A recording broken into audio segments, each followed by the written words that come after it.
Yeah, I didn't think this thing was ever gonna move forward.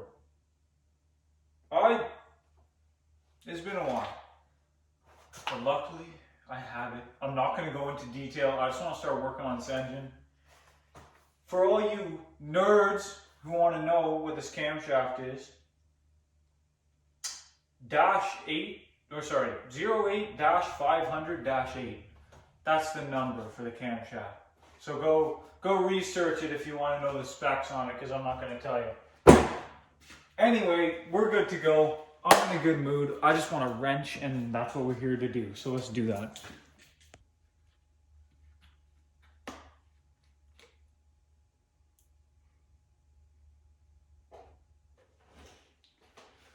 This is like, it's called mineral spirits. It's like paint thinner, pretty much. It's what's going to clean all this stuff off.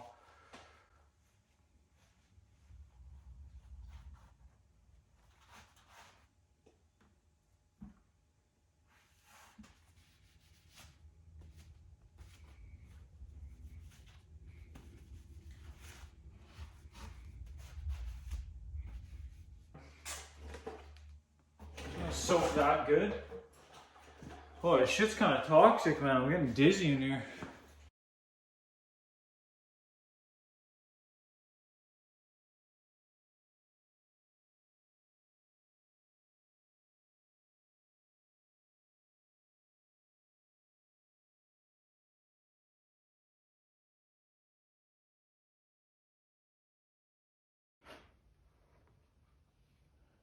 So I'm gonna do what every old man does and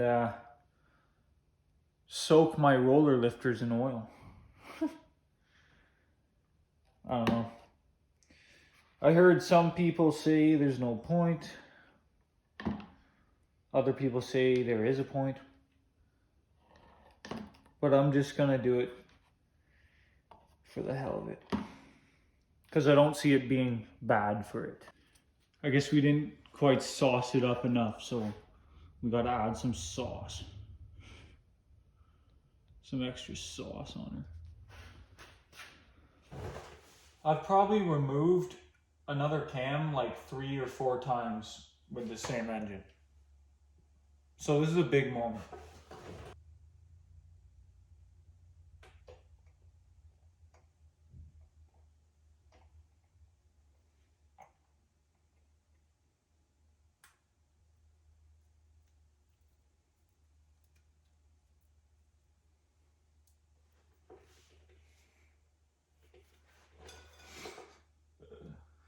Funny concept.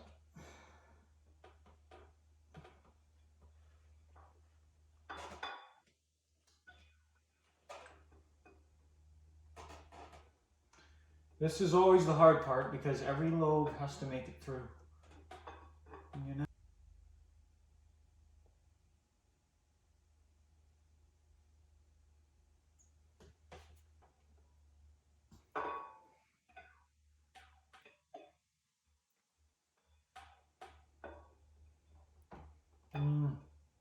It's getting tricky.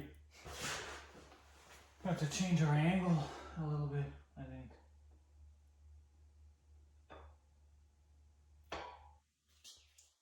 There we go.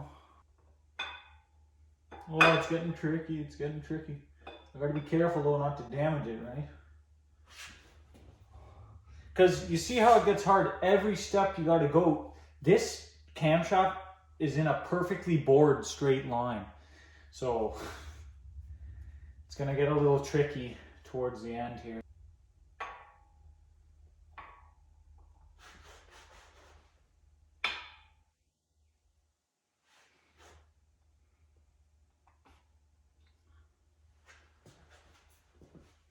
That's how you do it. Next step is the thrust plate. Put some oil on the back. Thread locker on the bolts. Red thread locker to be specific. Some people use blue. I think factory says blue, but I don't know, man. I just feel a little better with the red stuff about it not coming loose. gonna put it in by hand because I don't want to mess anything up. They're just little screws, and if you mess that up, it could be a bad day. I think we could agree on that. Now we're gonna torque to 106 inch-pounds.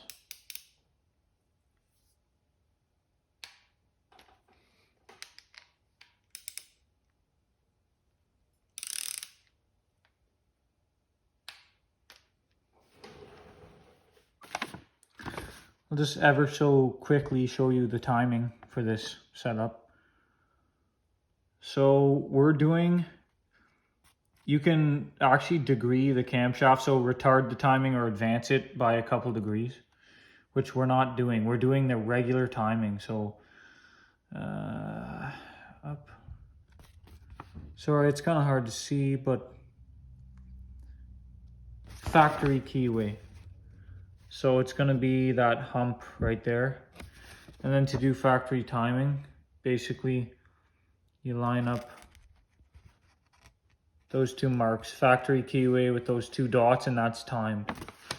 So if you come here, you see the dot on there for the timing. And then if we go back to here, and I said about the regular timing, is going to be the hump one. So it's actually this one right here, and the dot is the regular part. Okay.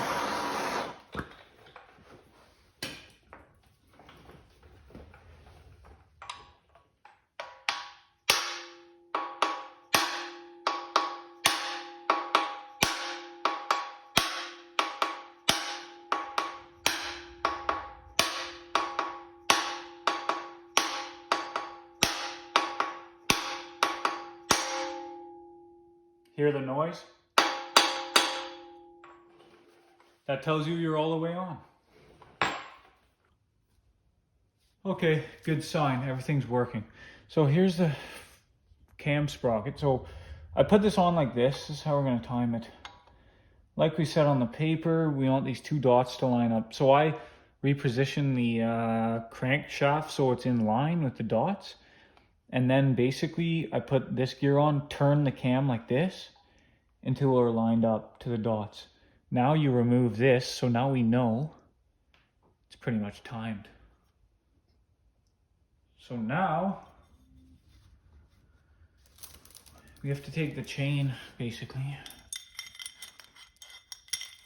install the chain onto here.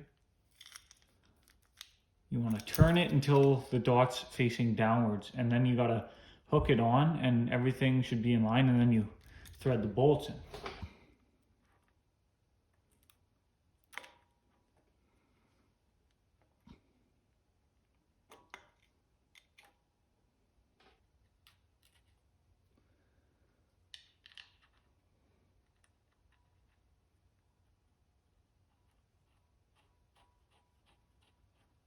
It's looking good so far. We're completely timed. And wow, those gears come very close together. Look at that. That's wicked. It's so close. But it works. It's looking good. I'm gonna tighten those bolts down. So they say, I always say they say, but just talking about things I find on the internet, obviously. 20 foot-pounds for these cam bolts.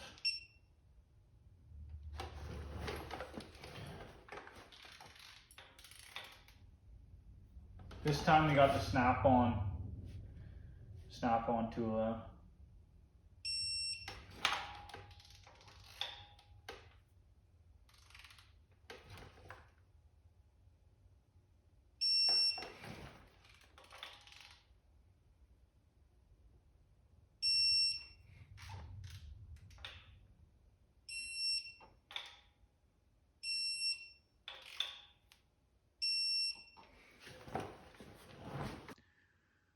So I had to let my phone charge, but I wanted to keep working, obviously. I'm really into it right now. I'm in a groove. So the only thing I skipped over was flipping the engine upside down and putting the timing cover on, as well as like this little reluctor wheel for the crank position sensor. But that's all I did.